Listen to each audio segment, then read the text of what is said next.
If I had to guess, I bet you have one of these where you live. One day you're going to have to deal with a leak or a clog or something that's not working right with your toilet. So in this video I'm going to show you how a toilet is supposed to work and how to fix some common problems with the toilet. Let's start with how it's supposed to work. I'll show you on the whiteboard. Have you ever noticed that your toilet does not have any electricity plugged into it? Probably a good thing because it's full of water. But it functions purely from gravity. So you've got water in your tank, let's say it's up here. When you flush, it all goes down and into the bowl. It might come out down here. A lot of it comes out around the rim, washes down, fills up the bowl until it pushes the water and the other stuff down this tube and into the sewer. When you look at the toilet, you're going to see that it has a path like this. It traps water in here, so when your water is not flushed, it stops there. Well, that's a good thing because otherwise the odors would come back up from the sewer and into your house, but it can't get past the water level. You've got a water supply line that's connected here that goes into the tank. There's a fill tube that's also usually the shutoff valve. When you flush, this float comes down and lets water come in. So water shooting in at the bottom to refill the tank, and it's also going out this bypass tube. I'll show you more about that in a minute. As the water level rises, the float goes up. When it gets to a certain point, it shuts off the flow of the valve. There's a flapper valve here that when you flush, it goes up, and then after the water goes below it, it plugs off again and shuts it off so that the tank can refill, and then the shutoff valve will shut it off. Where the toilet seats with the floor, there's a wax ring. For hardware, there's a little bit of hardware that holds the toilet seat on, there's a little bit of hardware that holds the tank on, and there's a couple of bolts usually that hold the toilet to the floor. Hopefully that makes sense. Some common problems with toilets are a clogged toilet. Get a plunger. A flooded toilet. Don't keep flushing a clogged toilet. An internal leak, or a toilet that doesn't flush. If it doesn't flush, it's usually the hardware connecting the flapper valve from the handle, and you just need to reattach that. When you're on your own, you're going to have to deal with one or probably all of these problems with a toilet. And the good news is, they're not that hard to fix, so you can do it. Right now, I've got a toilet that has an internal leak. That means you can hear water running even after it's done flushing. That means the shutoff valve is not working and needs to be replaced. So let me show you how to replace the fill tube / shutoff valve in our toilet tank. I was going to show you how to replace this, but unfortunately, when I got into the tank, I disconnected this hose and the overflow tube busted off. It is 26 years old after all. So I'm going to show you how to replace the guts in a toilet tank. Turn off the water supply valve. Then flush the toilet to get any water in the tank. You can see there's still a lot of water in the bottom of that tank. That's going to come out through that hole right here when we unscrew that. So on the bottom of this tank, there's a nut that's holding on the fill valve. And I'm just turning it by hand. If you need to, you can get pliers. Now that's off, I will lift it up, and there comes the water out of the tank. There's still a little residual water in the bottom, but that's to be expected. If all I needed to do was replace the shutoff valve, I could put this seal on the bottom of this, put it back through this hole, and I'd be good to go once I reconnected the hoses. Unfortunately, we've got to take the tank off now because this overflow tube busted off. Disconnect the flush valve here. This is going to have to come out. For this to come out, I've got to take the tank off the bottom. So these two bolts right there on this design, this is a Gerber toilet. It's the nut holding on the bottom side of the tank bolt. So I'm able to do this by hand. Complain. So there's one, there's two. Now theoretically the tank should come right off. And it does. Okay. We'll take this out of the garage. You may be thinking, I need to do this with my toilet, but it doesn't look the same as this one. There's a good chance of that because there's a lot of different brands and types of toilets. In our house, we've got 3 different bathrooms with 3 different types of toilets. Let me show you the other 2 just for reference. This toilet is a Kohler. This one looks a lot like the one upstairs that we're working on now. So it's got the traditional flapper valve down the bottom, the overflow tube, and the shutoff valve with the float. You can see how this is supposed to work. If I push down on this, it opens that valve and lets water come in, and then the float shuts it off. That's the part that's broken in my toilet now, that and the tube. It's a little different than the other one because it's got 3 bolts that hold the tank to the seat. We put this toilet in about 4 years ago. You can see the back of this lid is different. It's got 2 options for flushing, 1 drop and 2. Generally that means pee or poo, but the reality of it is it doesn't have enough volume to actually flush most of the time. So we always hit the 2 flow button, and we usually have to flush it twice. This is the flush mechanism for the double. It still has the float valve here, the shutoff valve, like other tanks. Since this is the low flow, you'll notice this is the only toilet that we actually have a plunger next to, because they don't always function as well as the tanks that use more water. Now that you've seen a couple of other types of toilets, let's go fix the one that needs to be fixed. Here's what the bottom of the tank looks like. This is the seal.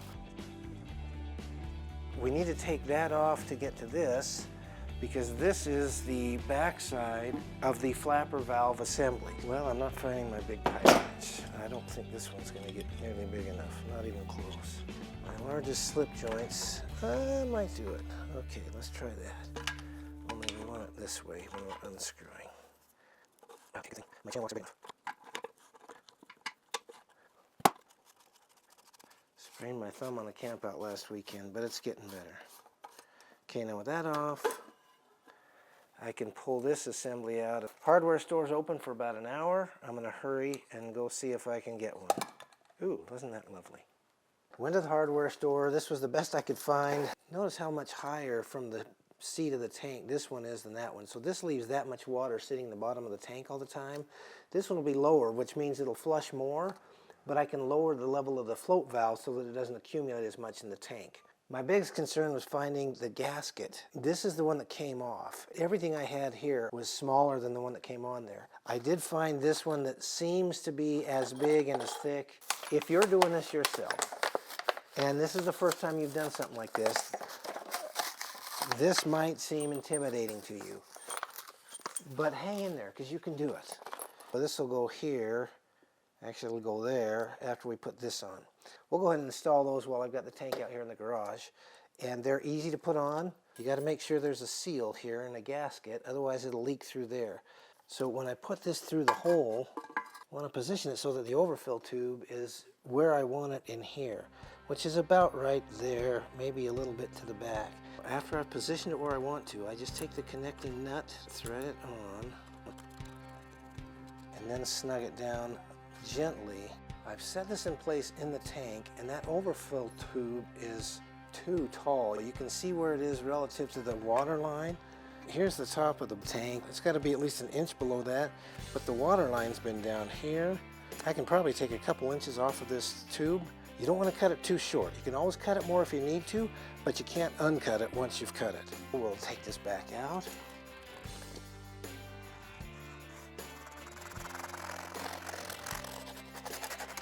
Just like playing a violin. That's not a perfectly straight cut, but it's good enough. It's now about right there to the side of the tank. I think I'm actually going to take off maybe another ½ inch. One more height check. Now I'm a lot closer to where that historic water line has been. It's an overflow tube. It's well below the lid. I think I'm in good shape now. Position it roughly where the old one was. Remembering it's got the seal on it, just hold it by hand, and then I'm going to thread this down. I'll snug this just a little bit, maybe doing another quarter turn after I've hand snugged it. One of the reasons you see a lot of plastic parts on toilets is because metal is stronger, but it also can break ceramic. If we crack or break this tank, we got to replace the whole thing. You might as well replace the toilet at that point. This is the new replacement tank to bowl seal that I bought. I'm going to stretch it over the threads, cover that fitting, and I really hope this is big enough to fill the gap between the tank and the toilet. We'll find out soon. We also need to install and adjust the new water valve. You got to make sure it's got a seal on here or it will leak. Put it through there, check the orientation. I'm going to do it as hard as I can, hand tight, and call that good. At this point, we're ready to take it back in, put it back on the toilet seat, hook the two up, and find out if it leaks. Hopefully it won't. Before I put the tank back on, let me show you what this looks like. This is a great opportunity to clean it up too, by the way. So I've cleaned this area out.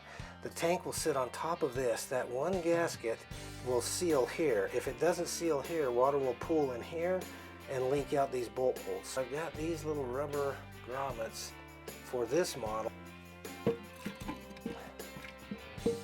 That's a good feeling because it feels like it's resting on that gasket. That's exactly what I want. Now I'm just going to tighten these bolts down one at a time by hand. Okay, that feels pretty sturdy. Okay, this supply line, now we can put it back onto this. So that's the bottom of the fill tank. And then we want to tighten this down. Okay. We should be able to turn the water on and make the final adjustments in the tank. We're going to do that, but let me show you some of the insides of the tank and the final adjustments we need to make.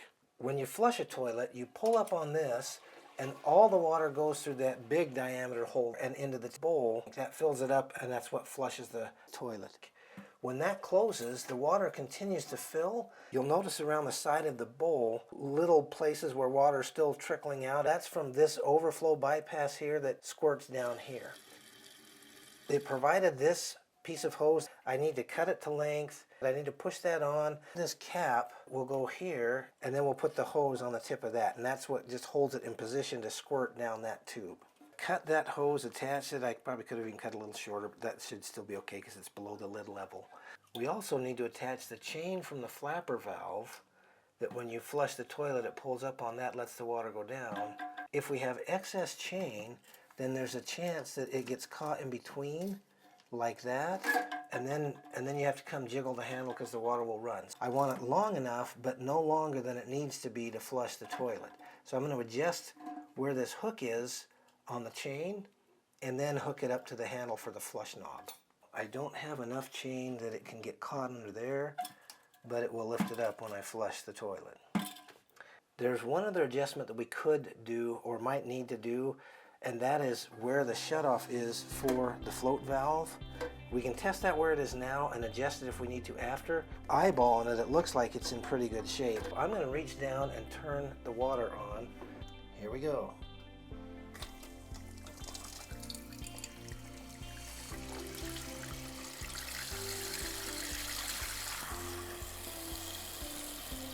And then turn it off, and we're going to check for leaks underneath. You want to reach up there and feel and see if you've got any leaks, either from the supply line, I'm not feeling any, from these nuts down here or anywhere down here. I'm not feeling any, so I'm going to go ahead and let it fill up. What we're looking for is this to shut off when it gets up to a certain level. You see the float valve moving up, and it shut off all the way.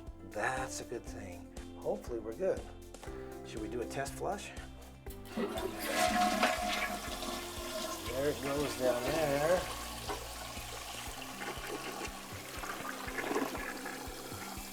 And there the flapper valve just closed.